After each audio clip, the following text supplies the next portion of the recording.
evening, everybody.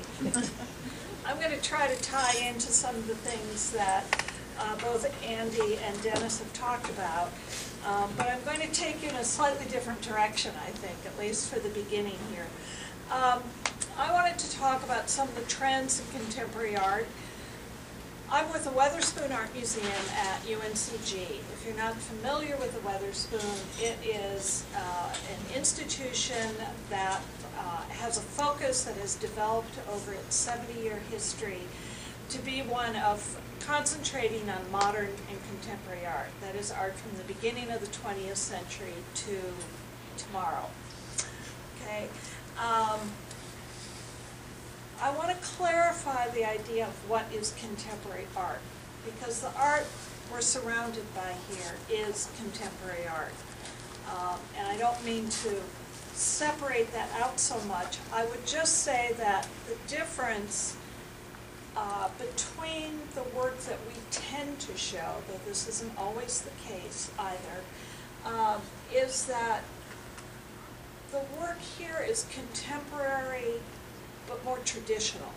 And I don't mean that as a criticism at all. That's a very valid and very rich opportunity or avenue to explore in contemporary art. And we show work of this, some of this nature too. But we also show work that is much more experimental in nature. We're showing work by artists who are moving outside of a more traditional mode and exploring all kinds of different ideas. The first thing I'll say is that despite the many deaths that have been proclaimed towards painting, it is still very much alive.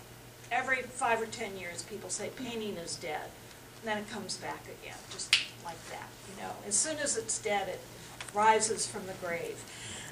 So I'm just going to show you a few artists. Painting is still, as I said, very much alive, both among abstract artists and artists who are dealing with more figurative elements. This is a work by David Reed. He does very, very large-scale paintings, and he has a technique of layering. You can see the gesture of his brushstroke as he is making these works. These aren't just like big squeegees of paint. He's actually using brushes to create these very gestural marks. So it's really about expression and the expression of gesture in space. This is a younger artist by the name of Mark Grochon, and he has been exploring these. They kind of harken back to op art in a way, if you think of people like Bridget Riley or Victor Vasarely. This kind of notion of these geometrics that play a little bit of perceptual tricks on your eye. They're very colorful. You can see they almost come to a point, but then he has this one band of color that comes down and kind of interrupts that single focal point. And this is a work by Ingrid Kalam, an artist from Los Angeles. Now she does have subject matter in her painting, and it is that she traces stains on the streets of Los Angeles and translates them, layers them one on top of another to develop a pattern that then she paints. Okay? All right. I said there are also artists working in a more figurative mode. This is a piece by Laura Owens. She's also from California. And she has done a lot of work that verges on a kind of fanciful, almost fairy tale or illustrational aspect. She loves animals. So here you've got the tree with an owl, some kind of a, I don't know what this is, a hybrid creature of some sort. A little deer down here. And then she plays with the notion, she stylizes this whole notion of this body of water underneath the tree. This is an artist by the name of John Curran. Now his work looks fairly traditional. It has a look of kind of 1920s or 1930s art, American regionalism, but there's often something a little bit exaggerated. Either the figures are very, very elongated. In this case, this woman has kind of pronounced forehead. It's on that edge of being believable and exaggerated at the same time. But his characters usually, his subjects usually have these kind of, as I said, 20s or 30s, kind of an old-fashioned hairdos, makeup, dress to them. This is an artist, a young artist by the name of Dana Schutz, who has gained a lot of popular attention in the last few years. She had a survey of her work when she was, I don't know, in her late 20s already. This is a piece that I think is called something like Congregation. And someone described it as a work by Eakins, Thomas Eakins, this kind of dissection of, you know that famous Thomas Eakins painting of the dissection of Dr. Culp, I think it is, done by James Onsor, who was a late 19th century European painter who had these very vivid crowd scenes, people sort of packed into space. His work kind of went back to even early Renaissance painting, where there wasn't a lot of space, where the space was very compacted. Okay. I'm just going to go forward one here. Okay, drawings and prints. Now, for a long time, these media were thought of as kind of second-tier examples of an artist's work. Drawings, often just seen as studies for more developed paintings. Prints as a kind of easy mode of commercial success. But I think that's very arguable, and it's certainly not the case today. When you have artists like Jim Dine, who you may know from all the heart paintings that he did. This is a beautiful drawing of his wife, Nancy. And of course, Jasper Johns. This is a print by Jasper Johns, who was known for things like the American flag and this notion of numbers, where he's taken the digits 1 through 10 and layered them each on top of each other. So this has been going on for a long time, and it's very, whoops, a minute here.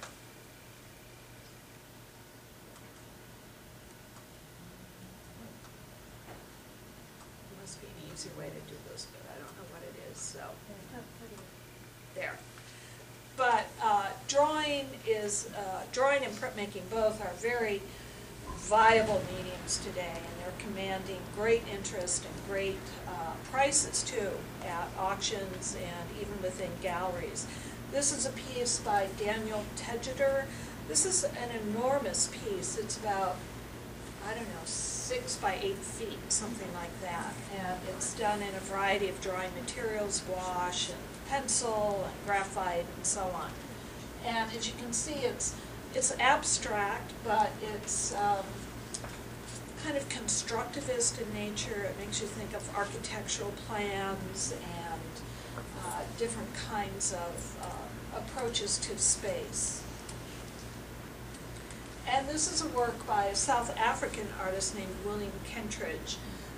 Kentridge has become very well known for these videos he has done where he draws scene by scene.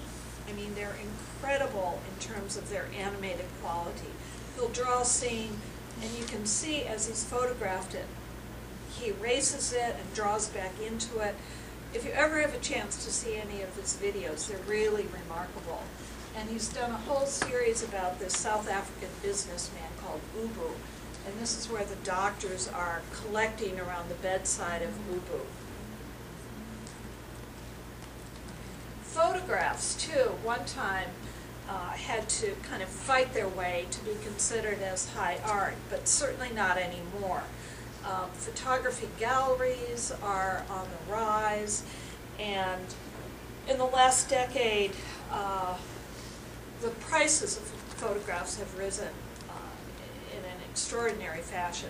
These are 2 pieces by Cindy Sherman, an early piece from what she called her film still series, where she began to take on the guise of kind of classic film noir, 50s film stars. She would take on the kind of notion of that entity, that person. And then on the other side, this is a much more recent work from her socialite series, where she makes herself up in fashion, and of course critiques at the same time the notion of, you know, some wealthy women who perhaps have had an amount of work done on them and are situated in their kind of palatial estates and so on. But she manages to kind of hit the nail on the head and yet critiques them at the same time. Cindy's work has sold at auction for up of $1 million a photograph. And this is another work kind of related in a way by Tina Barney. Tina has done, she's really devoted herself to photographing families in a whole range of spectrum of, you know, from kind of everyday, more normal families like we all are part of to, in this case, a much more wealthier group. I'm going to talk about an area that has very little to do with the commercial art world, because it's really, but it is a very distinct trend in art today, and it has to do with art as activism and community engagement. This is the work by a collective group named Grand Fury, which came together in 1988. They took that name because it was the specific Plymouth car model that police used for unmarked police cars. They also used it as the notion of the brand, the Great Fury, because they became the spokespeople for the, it was called ACT UP, AIDS Coalition to Unleash Power. So they became their kind of propaganda mystery and created a number of works using conventional advertising and marketing tools to spread the message. In this case, silence equals death. Some of you have probably heard about the Guerrilla Girls, another group that was founded in 1985 by a group of women artists who wanted to bring forward a number of issues about the balance of women in the art world, but wanted to do it anonymously. So it wasn't about their personalities, it was, they wanted to focus on the issues. They donned gorilla masks and went out and did performances, did you know, kind of sit-ins and so on. This particular one, they of course demonstrated outside the Met, and this is one of their classic images. Do women have to be naked to get into the Met Museum? And it talks about, at that point in time, in the late 80s, how little attention was being given by major institutions to women artists. Thankfully, that's changed, but we still have a ways to go. There's another piece. Discrimination. So today the faces of art and museums have changed substantially, both for better and worse. Museums are striving to be centers of community engagement, in some cases driven by new funding models, both in the private sector and through the governmental funding agencies. You know, they've taken to hosting yoga classes and having wine tastings and showing bonsai demonstrations. Not that any of that is bad, but to my mind, the most important kinds of community engagement have to do with also meeting the mission, addressing the mission of the museum, and that is through art. And a lot of this territory is being explored now by curators and artists and institutions for whom community engagement is central to their practice. This is a work by, or this is an image of what's a project called Project Row Houses in Houston's Northern Third Ward, which was one of the city's African-American communities. a group of African-American artists came together through a series of discussions, really became convinced that they wanted to establish a positive creative presence in their own community. And one of them, an artist by the name of Rick Lowe, who was an artist and activist, found this abandoned 1.5 blocks of traditional Houston row houses, thus the name.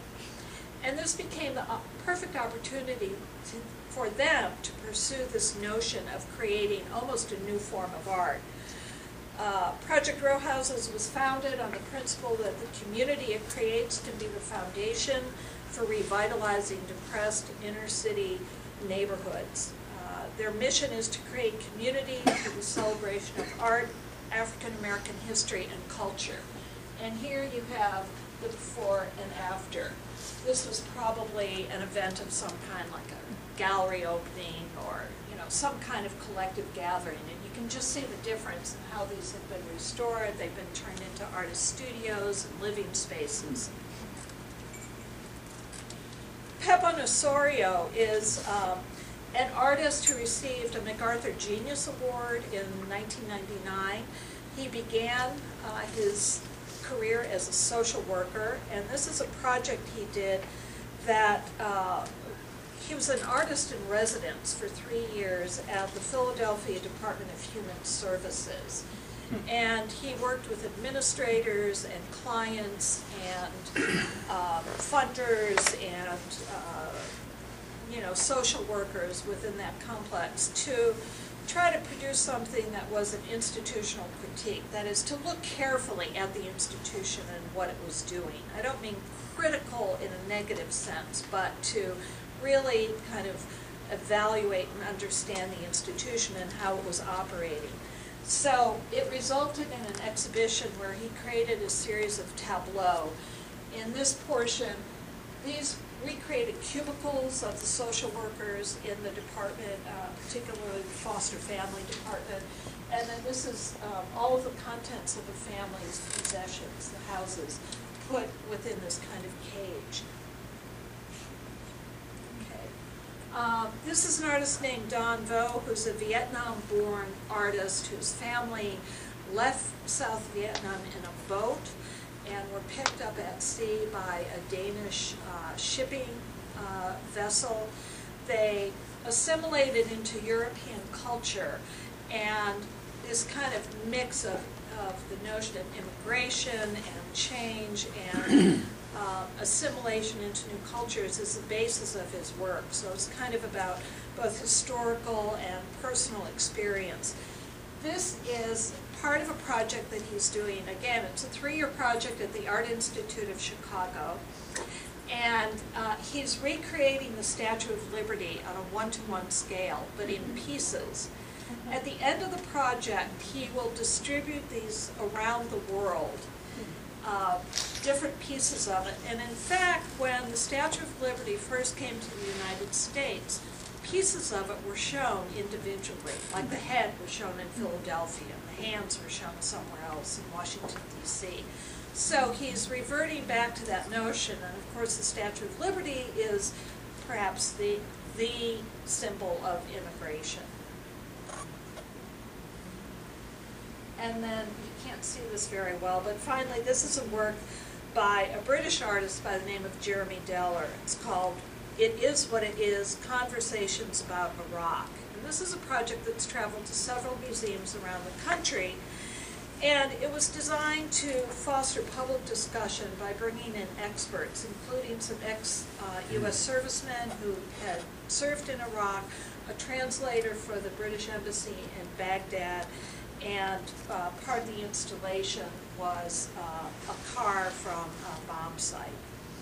So these are artists who are trying to really kind of meet the community where it lives and to bring up issues of real social and political importance, and to take their creative ideas and move them into a new realm of art-making practice. Now, I think I'm almost out of time, and I haven't even gotten to things like, I will make a couple comments just based on things that Dennis had to say. And that is, when he talked about 10% of people buy art as an investment and 69 buy them to enhance their quality of life and bring increased happiness. What I would say is that in between, those other people are buying it because it's the thing to do, because it makes them hip, it makes them part of the global scene. They are the VIPs who get invited to the special openings. They are the celebrities of the art world. And that is very much happening today. And part of that has to do with this whole globalism of the art world. There is probably an art fair or an art biennial or something like that. I bet you could go to one just about every other week if you worked a little bit at it. At least once a month, and I'm sure there are more than that. I know there are more than that. So there's been this just explosion on the global market, and collectors from other countries with fortunes, such as people from Russia and the Middle East, China. Last year at the auction sales, 40% of the works of art that sold for over $1 million were purchased by Chinese. Think about that. So it's a very rapidly changing landscape for contemporary art. And as you said, invest in what you like, and that still is the bottom for all of us who don't have the kinds of means to create the A-list collection that some of these other, very, very wealthy collectors can do. They're driving up the auction prices, they're driving up prices across the board, they're making it difficult for museums to acquire works because we can't hold a candle to some of their bank accounts, and they're just putting pressure on galleries to keep, galleries are putting pressure on artists to keep creating similar works because that's what's popular and that's what's been selling. So it's an extremely complex and complicated world today in the arts, but for all of us, we should buy what we like. And I would just say, prints and drawings and photographs are a great place to start because they are often areas that are more affordable. There are a lot of places now that are offering limited edition print projects where you can get photographs and prints at really very reasonable prices, but by well-known artists, and they're creating for this particular market. Any questions? I'm sorry, I really rushed through that. I agree and said earlier, the bottom line is buy what you like, but you had lots of pictures there, some of which I like, some of which I didn't, of artists I had never heard of. California, wherever they're from. How does a person like sitting around here decide what to buy? I mean, how do we find out, like you're in the art world, I'm not. Right. How do I figure out whether some local artist drawing out here on South Elm Street is going to be the next big thing? I mean, they may have something I like, right. But then again, you don't want to buy everything you like. You want to buy something that's right. Well, you're going to have some value or something, investment value in the future. That's an almost impossible question to answer in some ways, but you can look at auction records, you can look to see what galleries are selling, you can come to Weatherspoon and hear lectures and see exhibitions. And by the way, we have some newsletters back there if any of you would like to get a better picture of what we do.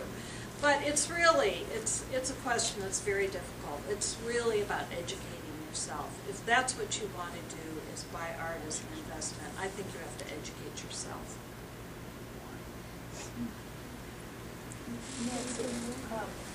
Do you have any idea, I mean, it seemed like in the 20s, 30s, and 40s, and even afterward, there were great homes that possessed personal art collections that were then later, because the family either died or could maintain Right. the properties, but then became part of the community or ran by the state or government. How many really fine collections are available to the public? Because there are those who believe well, you buy art because you like it and it sits in your living room and your little circle of friends can see it. And then there are others who have a more expansive view of collecting art who want to share it with the public. The more people who see it and appreciate it, it will in turn perhaps inspire young artists or whatever, like the Frick, where famous buildings or collections have been turned into public entities where you can see these exhibits. Are they on the rise or on the decline because of the maintenance and the costs of maintaining that kind of a museum or establishment? Right. Well, that's a very good question. There still are some private individuals who open their own spaces, their own galleries, their own kind of museums, like Charles Saatchi is a good recent example. And there are some others like that too. You know, if you think back, you could probably count on a few hands, you know, the Frick and the Freer and the J.P. Morgan Library and places like that that are the result of great beneficiaries of art and other types of collections. But a lot of contemporary collectors today who have even smaller collections they're very willing to lend to museums. There are any number of exhibitions that highlight private collections these days, often by museums with the hope that those collections will come to them. So their work still gets out there. I don't know of a lot of collectors who aren't willing to share in some way. It's usually by lending their work. Do you think it's on the rise or sort of about? Well, there's so many more collectors today. Right. Yes, I do think it's on the rise. Yeah. Well, how does the Weatherspoon decide you're going to buy this piece or that piece? I mean, you got a limited budget too, I would We have a assume. limited budget. It's not easy either. There's much more we'd like to buy than we're able to. So we look for things that will fill holes in our collection, especially going back into 20th century work. We're missing this, or we've been trying to beef up our photography collection, for example, because that was an area that had been ignored for many years. So we're trying to fill in some important gaps there. In terms of contemporary art, in the last, I don't know, I'd say maybe 4 or 5 years, we've been focusing on larger, significant pieces rather than buying a lot, because our storage vaults are pretty full right now. And so we're trying to buy substantial things that we hope will have some longevity. You know, we research artists, other curators and I are in contact, make studio visits, we go to a lot of galleries, and it's a lot of work. Read art magazines. Yeah, we really have to keep informed. And we hope we're making good judgments. We hope we're all buying the de Kooning of tomorrow. For those of you who don't know, the museum purchased a Willem de Kooning woman painting in 1954. And we still have it today. So I don't know if we're going to be that lucky, but we tried to buy artists' work whose work we think has staying power, not just because it's popular at the moment, but solid work, you know, work that we feel has integrity and is well crafted. Has a message and meaning to it. Nancy, could you go back to the Guerrilla Girls? The what? The Guerrilla Girls The image Guerrilla Girls. about the Women's History Month and all that. Sure. And talk about that as art and why it is and how much you would pay for it. Arts and Antiques about 3 months ago. Was it? That exact piece. What did And it sell for, I do believe you the body know? is Ingress, right? Pardon? The body is in the style of Ingress. And Right. But it was featured in Arts and Antiques, and I would imagine if you had the original of that right now, you know, it would be well up there because of the exposure and because everybody in the gallery loved that saying, and Yeah. they were the first ones to say it. Right. And what I say about art, you know, not everybody wants to splatter paint like Jackson Pollock, but he was the first one to do it and recognize it as art. So those are worth billions, but if I splattered something on the floor now, it might not be worth anything. Right. But that, in its time, I mean, that has made a statement that's international now. But I'm talking about the other image, not this one. Oh, the next image.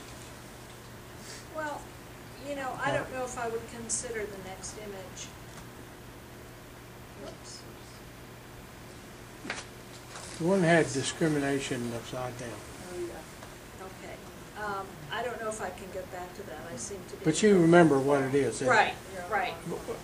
Okay, what makes that art and who says it? Well, I would say that would fall into a kind of poster art category. You know, there are posters that have become very valuable over time for their message, and in many cases for their artistic graphic design or whatever. Now, that one didn't have a lot of design to it, but I think as a poster for its time, it would be important. And I'm trying to think of something that would be comparable. And I'm not coming up with it right now, but I mean, that's the way that I would look at it, as a kind of document of period in time. World War II volunteer. Yeah, yeah. World War II propaganda The posters, French things wine like that. posters, the cognac French wine posters, the original. If you like it, buy it. So I'm in somebody else's PowerPoint now. I don't know if that's yours or what. I don't know how that happened, but anyway, it's probably time for me to say goodnight. Thank you very much. Thanks again to all of our speakers. Y'all did a great job, and we've still got a little food. If you want to stick around, I'm sure they can answer some questions one-on-one for you. But thank you.